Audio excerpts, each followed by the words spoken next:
Être transformé. J'ai intitulé cette vidéo Être transformé, mais le thème s'apparente aux deux dernières. La première intitulée Que ta volonté soit faite sur la terre comme au ciel. Cette vidéo essayait de voir en profondeur ce que ta volonté soit faite sur la terre comme au ciel, ce que cela voulait signifier pour un vrai croyant. Et ensuite la deuxième vidéo, tout n'est que volonté ici-bas, touchant nos aspirations profondes et même des grâces qui peuvent échouer si on n'y met pas la volonté propre en l'alliant à la volonté de Dieu. J'insiste toujours sur le fait que tout est grâce. Pourquoi? Parce que la vie elle-même est déjà une grâce et personne ne peut ajouter une seule coudée à la durée de sa vie. Frères et sœurs, il peut paraître paradoxal de parler de grâce, de dire que tout est grâce et qu'en même temps, on parle de volonté. Il est clair qu'il faut comprendre qu'il est nécessaire de seconder la grâce, c'est-à-dire la saisir en priant Dieu de la réaliser suivant son plan pour nous. Voilà pourquoi il est insensé, tout au moins pour un chrétien, de penser que quand tout va bien et que la vie semble aller et réussir comme on le veut, il est insensé de s'attribuer cette situation et de ne pas voir la main de Dieu, ne voir que ses propres performances, comme le font ceux du monde. C'est aussi cela, être transformé par le renouvellement de l'esprit, le renouvellement de l'intelligence. C'est un autre état d'esprit. Et on est transformé rien que par le simple état d'esprit, rien que par la façon d'aborder les problèmes. Alors même que ces problèmes restent les mêmes. Mais le seul fait que vous adoptez un autre état d'esprit change déjà la donne. Comme le disent les Écritures, qui de vous, par ses inquiétudes, peut ajouter une coudée à sa durée de vie? Donc, frères et sœurs, ne nous conformons pas au siècle présent, mais soyons transformés par le renouvellement de l'intelligence afin que nous discernions quelle est la volonté de Dieu, ce qui est bon, agréable et parfait.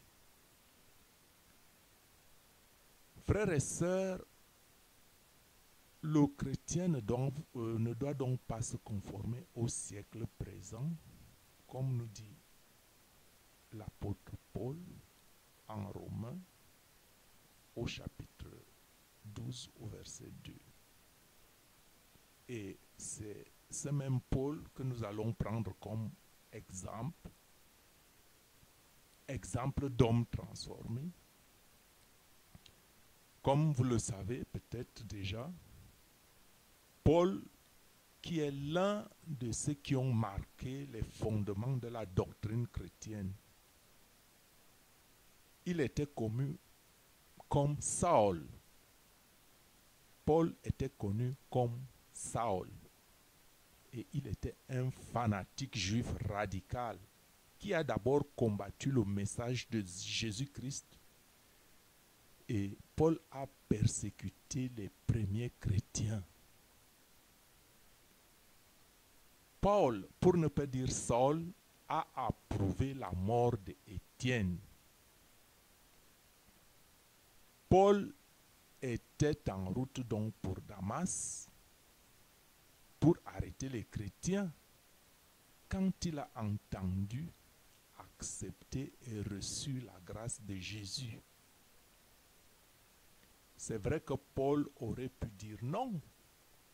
Il dire non, malgré que Jésus lui a donné cette grâce, je dirais, si vous me permettez, dans des circonstances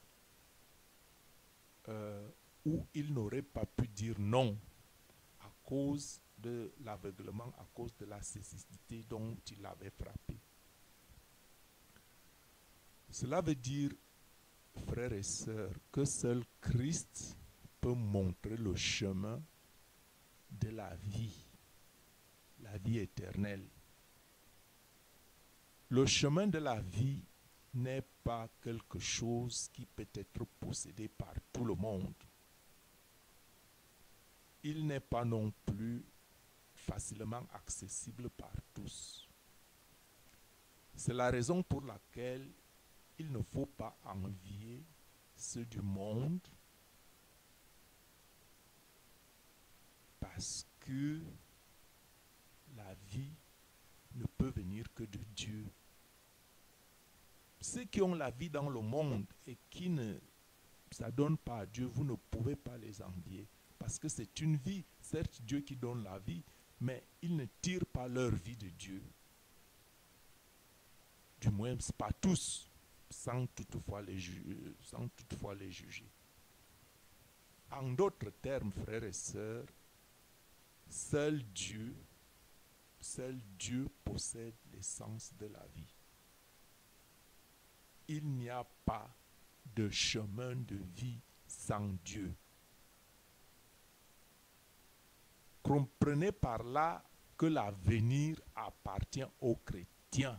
Et le vrai chrétien, le vrai croyant, n'a rien à envier à ceux qui mènent une vie, je dirais, luxueuse ou assez aisée dans le monde.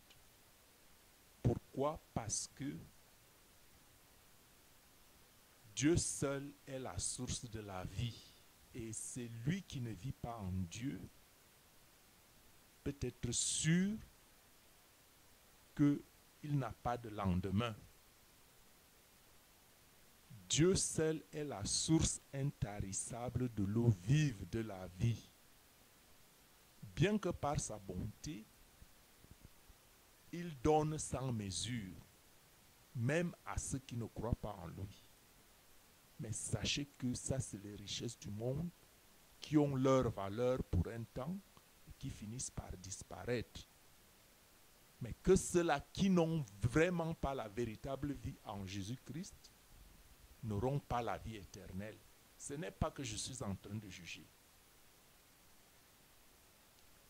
Et c'est pourquoi, frères et sœurs, devenons déjà en esprit des hommes transformés par notre état d'esprit, celui de ne pas envier ceux qui sont dans une aisance apparente.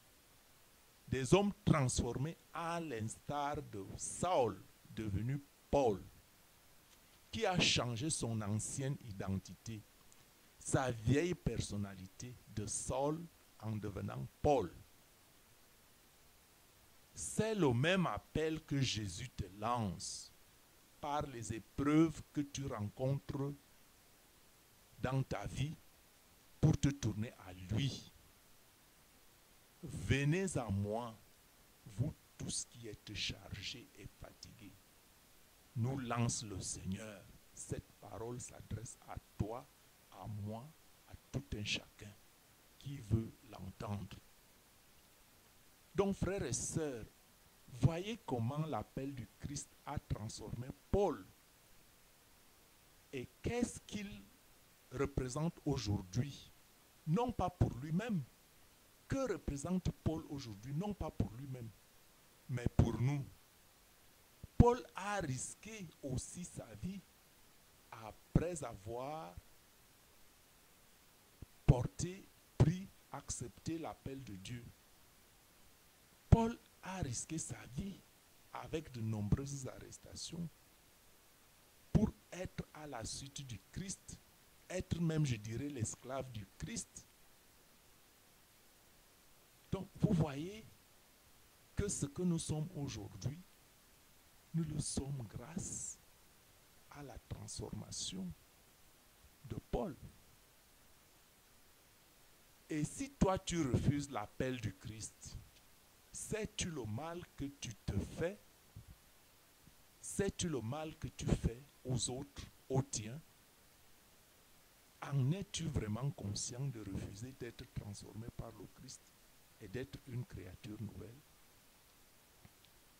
Paul nous dit en 2 Corinthiens chapitre 5 verset 17 que si quelqu'un est en Christ, il est une nouvelle créature.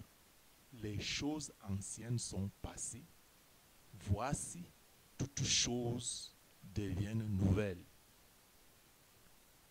Frères et sœurs, c'est ça le ministère de la réconciliation. La réconciliation avec Dieu qui nous réconcilie avec lui par Christ, car Dieu a tant aimé le monde qu'il a donné son Fils unique, afin que quiconque croit en lui ne périsse point, mais qu'il ait la vie éternelle. Donc, frères et sœurs, être transformé, c'est gagner la vie éternelle. Parce que Jésus est le chemin, la vérité et la vie. Suivons son appel, suivons sa parole.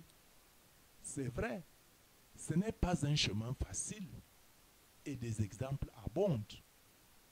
Mais les Écritures enseignent et rassurent que Jésus-Christ est le vainqueur aujourd'hui et demain. De nombreux écrits en témoignent. Par exemple, Paul. Sa prédication a suscité beaucoup d'opposition, comme à Philippe, où il a été jeté en prison. À Jérusalem, Paul a été arrêté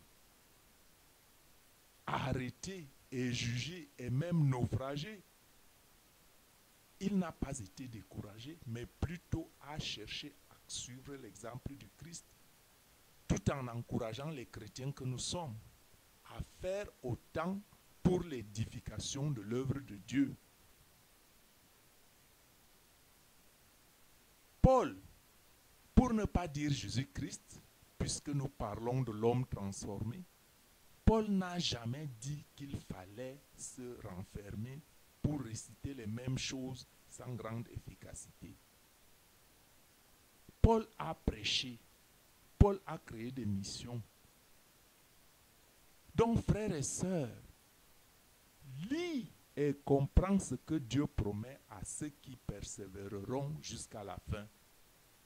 Il y a des promesses bibliques et Dieu ne peut mentir. Frères et sœurs, laisse-toi diriger par la foi. Fais ce qui est bien et recherche la justice. Tu souhaites peut-être recevoir la vie maintenant et être transformé. Et même que tu pries peut-être déjà des années sans grande amélioration et tu te dis, Dieu n'écoute pas mes prières. Tu veux maintenant acquérir le chemin de la vie éternelle et ressentir les effets dans ta vie de tous les jours. Alors prends plaisir à lire les Écritures chaque jour et à conformer ta vie à leur enseignement. Et surtout, prie en pensant de ne pas négliger souvent la prière dans ton quotidien.